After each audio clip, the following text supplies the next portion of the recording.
About to start. Let's get the ball rolling. Okay.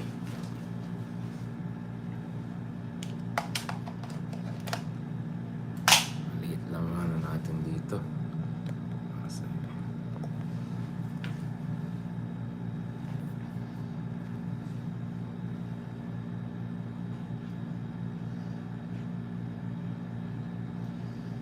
Hello mga kababayan, mga ating minamahal na kapwa Pilipino. Thank you very much again for joining us. Let's talk about this. Ano yung mga options ahead for the Philippines. Of course, as you can see dito sa shirt natin, nakasuot po tayo. Of course, ni hao ma. Yan, nakasuot po tayo ng West Philippine Sea. Ito po yung shirt na may nagregalo sa atin not long ago. And of course, just to be absolutely clear about this, at the end of the day, we are scholars too and we have to be objective. Pag sinabi natin West Philippine Sea, hindi po ang buong South China Sea ang tinutukoy po natin dito, because when it comes to the West Philippine Sea, we are only talking about yung mga parte ng South China Sea na kasama sa ating exclusive economic zone, and of course, if we push the case further, our extended continental shelf. So ito yung 200 nautical miles exclusive economic zone natin and the related areas, no? Depending on how we want to claim yung ating sovereign rights in the area. So, yun po yung sinasabi natin pag West Philippine Sea. So, hindi po natin kiniklaim yung mga areas, or West Philippine Sea doesn't refer to areas that fall within the exclusive economic zone of Vietnam, or let's say fall within the exclusive economic zone of Malaysia, to the western portions of the South China Sea Basin, which is way beyond doon sa ating exclusive economic zone. So we are not claiming the entirety of the South China Sea. West Philippine Sea only refers to certain areas na kasama sa ating exclusive economic zone within the South China Sea Basin. Ang problema kasi is may isang bansa dyan na kiniklaim almost 85% or yung buong South China Sea and beyond, well into the North na Tuna Sea waters ng Indonesia. At this eats way into not only yung exclusive economic zone or yung East Sea ng Vietnam. This doesn't only eat into Malaysia's exclusive economic zone and continental shelf in the area. It also eats into the West Philippine Sea. Isa lang bansa na ganyang kalawak yung kanyang claim. But more than that, isa lang ang bansa na ganyang kalawak yung kanyang military, paramilitary, coast guard, assertiveness in the area. At isa lang po ang superpower na claimant dito sa South China Sea Basin, and also may isa lang yung superpower po na karibal natin within the West Philippine Sea. At hindi po ito ang Amerika, hindi po ito ang Japan, hindi po ito ang India, hindi po ito ang Europe, hindi po ito Australia, hindi po ito mga Western countries. Alam natin anong bansa ang pinag-usapan natin. So, first of all, let's be absolutely clear about this. The West Philippine Sea does not pertain to the entirety of the South China Sea Basin. Hindi po tayo style 9-line. Yung mga ganyan, mga fake claims na ganyan, mga fantastical claims. And of course, as some of you may know, the roots of the 9-line doesn't go back to Han Dynasty and Tang Dynasty. And it goes back to the Kuomintang Party of Chiang Kai-shek before they were kicked out of mainland China and forced into Taiwan. Kaya nga, if today you go to Taiwan, many lovely people, great food. I had a fantastic time as a visiting scholar there, but the reality is that their claims in the South China Sea is not so different from China. But the big difference is Taiwan, bilang a self-ruling democratic island nation, hindi po siya aggressively nagki-kick out or nagbubuli ng mga iba't ibang bansa. So even though they have similar claim, yung originally 10-line claim, hindi po sila aggressive laban sa ibang bansa katulad ng Pilipinas. Hindi po sila naggumagawa ng mga fake islands na big time. They control only one island, Ito Aba. It's a big important island, but that's it. The Taiwanese are not harassing Malaysians, Vietnamese, Filipinos on a daily basis. Hindi po sila yung bully dyan sa West Philippine Sea. Although, yun nga, yung roots ng 9-line ng Beijing ay related sa Kuomintang, which used to rule over mainland China. But now, of course, their heirs are one of the major parties in Taiwan. So you still have the Kuomintang party, except their opposition right now. So may mga konting complications there. Just be very careful about the disinformation and propaganda out there. You cannot draw a moral equivalence between Taiwan and China, because Taiwan is not aggressively kicking everyone out of the area or building yung mga artificial islands, 3 kilometers long airstrips. Hindi siya nagka-claim ng buong area with actual military paramilitary force. All right, so let's be very very clear about this. All right, now very interesting po yung development kahapon because biglang may upsurge ng nationalistic fervor. Ito nagpapakitang gilas yung mga ibang senador.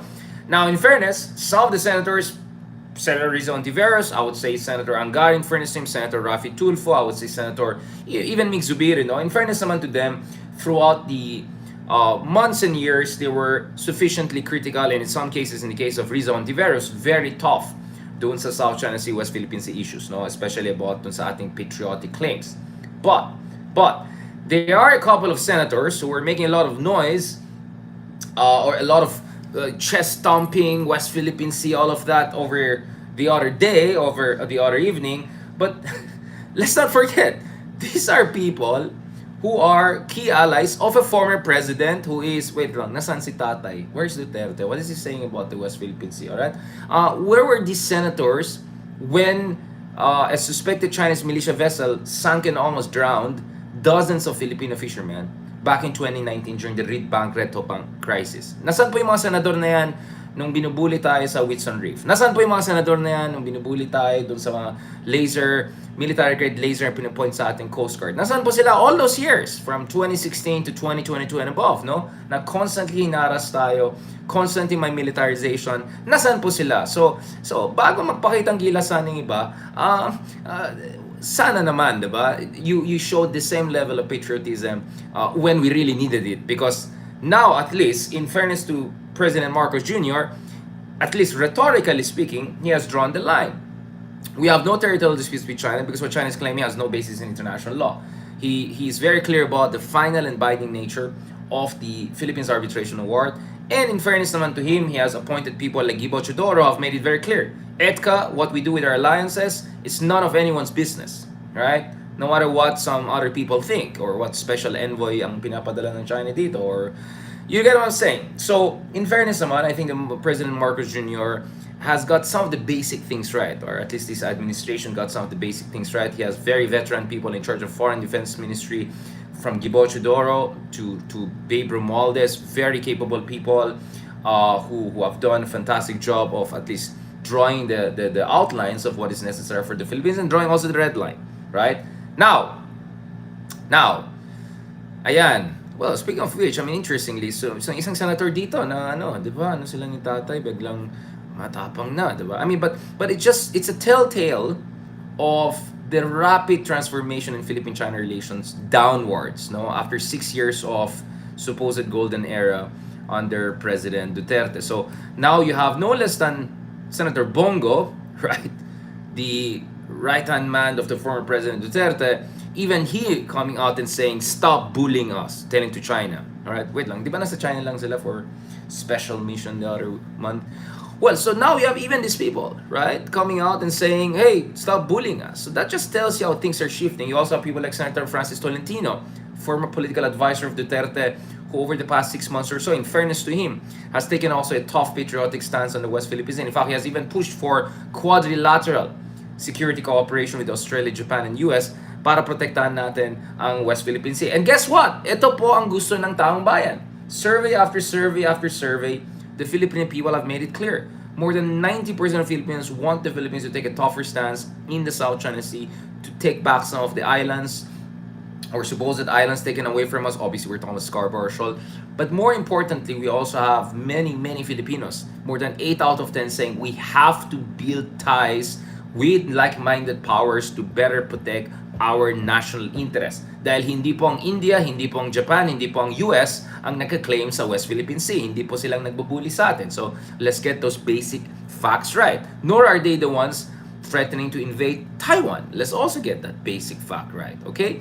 So, interesting. And then, of course, you also have some bizarre interventions like Senator Robin Hood Padilla said something like, kailangan natin ng martial law, constitutional change. Lahat na lang constitutional change. Baka bati sa climate change, baka constitutional change po ang sagot dyan, diba? I mean, you don't need constitutional change or martial law to better deal with national security threats. You have to have a coherent, well-implemented, sustainably implemented national security doctrine, AFP modernization, etc. And that brings us mga ka-Idarians, ka-spacers, ka-YouTubers, to my really point today. Let me show you a couple of pictures that we got from this Mino versus Shark piece by New York Times. Fantastic piece. I really suggest you guys check it. Ito po kasi ang problema. Hindi natin inayos yung position ng Pilipinas on the ground. We fought the diplomatic war. We fought the legal war. We fought political warfare. All of those things, even psychological warfare. But we never did the basics. We never did the basics. No? One of the basics that we haven't done for a very long time is this. Tignan nyo naman. So kung tinignan nyo Ayungin Shoal, ito po yung diyan po nakatira yung ating mga patriots, ating mga sundalo, yung mga nagpoprotekta sa ating bansa. We put them in this rusty Second World War, Sierra Madre. My goodness, I mean, look at this. This is, I mean, come on. This is unacceptable. Unacceptable na yung mga ating mga Marines, ating mga sundalo, ating mga matapang na mga patriots who are defending the Philippines' claims in the area. Look at it. They are placed somewhere like this, in a rusted, grounded ship from Second World War. I mean, this is unacceptable. This is crazy. And ang dami natin pera for Maharlika Sovereign Wealth Fund. Ang dami natin pera for logos. Milyon-milyon ang ginagastos natin sa logo. Ang dami natin pera sa mga rebranding campaign. We are a middle-income country, soon to be an upper middle-income country. Our per capita is already at $4,000. Our per capita is comparable to many countries of far more advanced armaments. And look at it. Our folks, dyan sa Second Thomas Shoal, an extremely strategic area, dyan sa West Philippine Sea, they have been subsisting barely on a rusted, grounded ship. I mean, this is crazy. This is crazy. Ang dami natin pera, billions of dollars for Maharlika Sovereign Wealth Fund. We don't have a few $1 million to build them a proper housing, proper place. In fairness naman kay Secretary Lorenzana, under the previous administration, they did some job to improve the situation sa Pag-asa.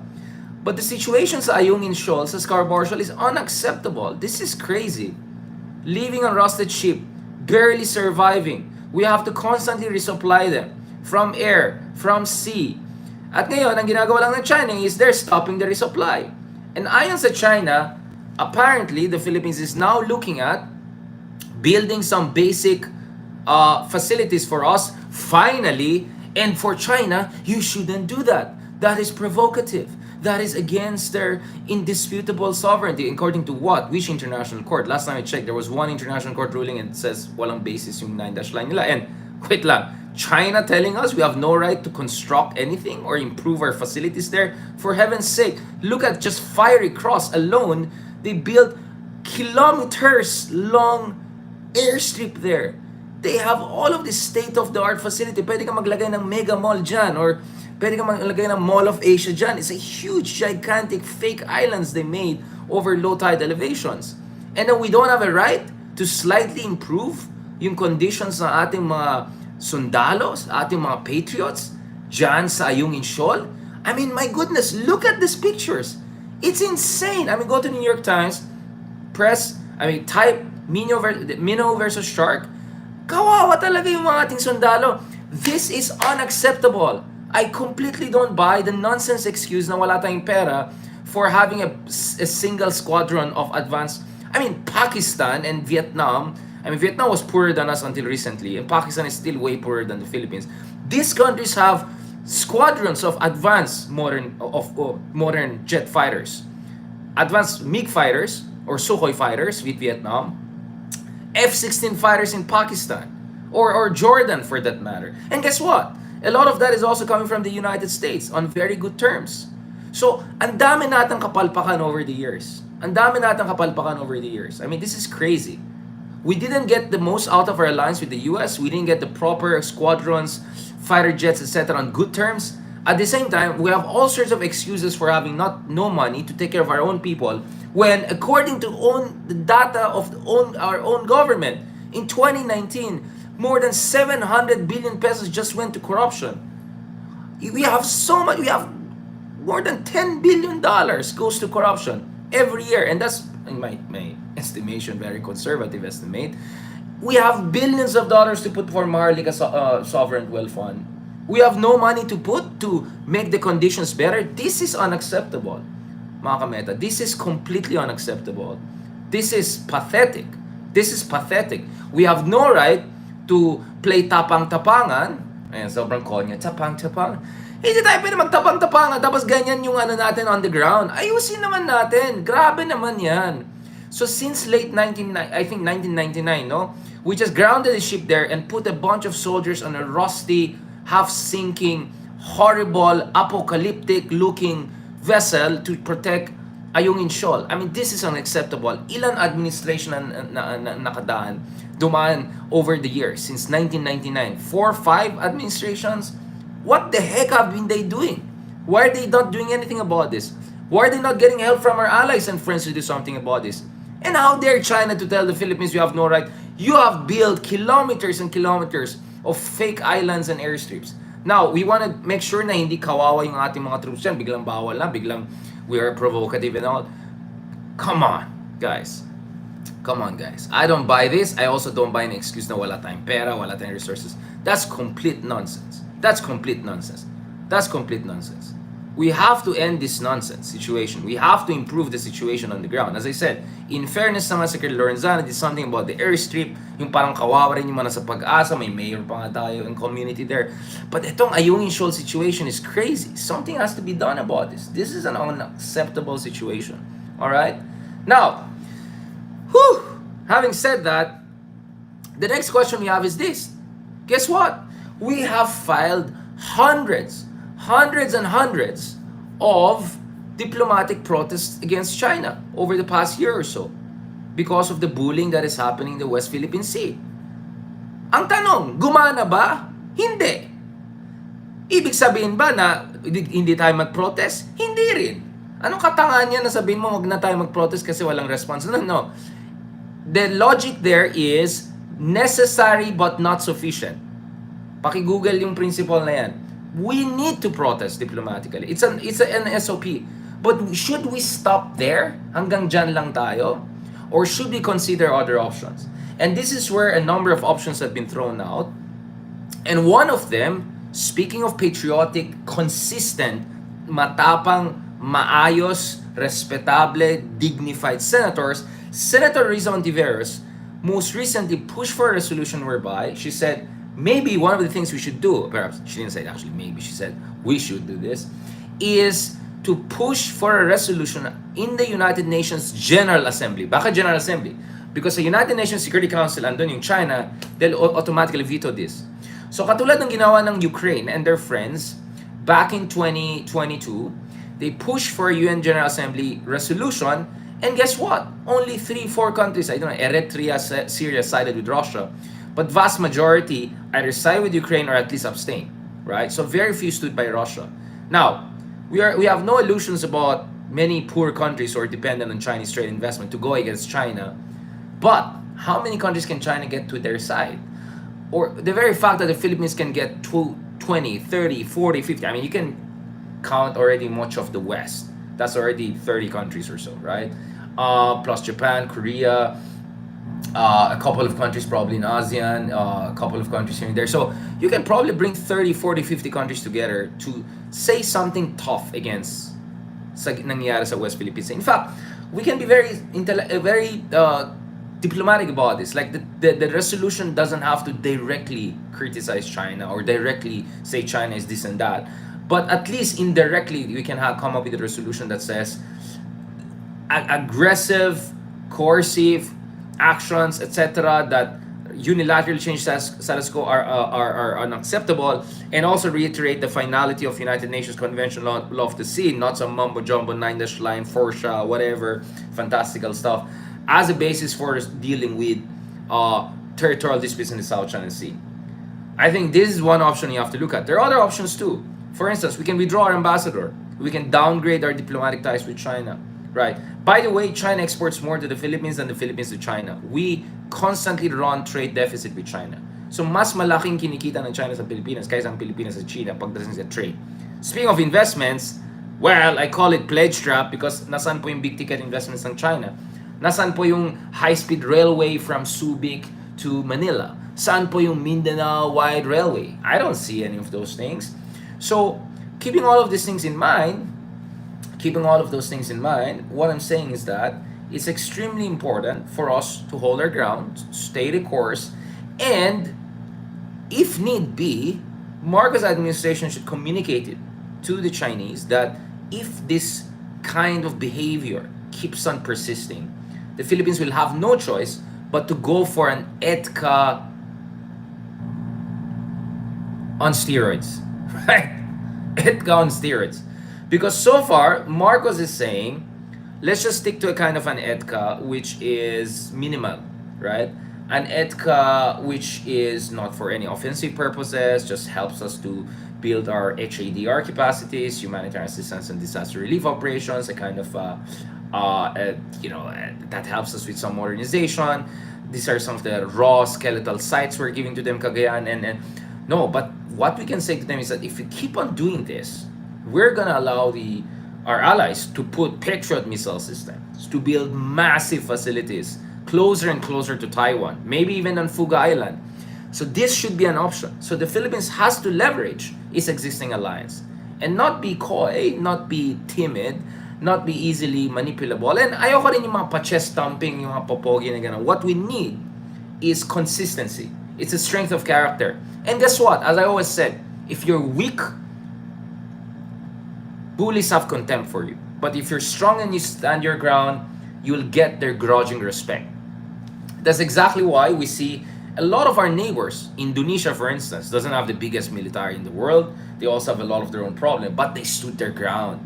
In 2020, pumunta si Jokowi doon, pumunta siya sa North Natuna Sea. In fact, they renamed the area to reassert their claim and said, no compromise on this area. Nagpa-scramble ng fighter jets nila. I think they actually have advanced fighters like F-16.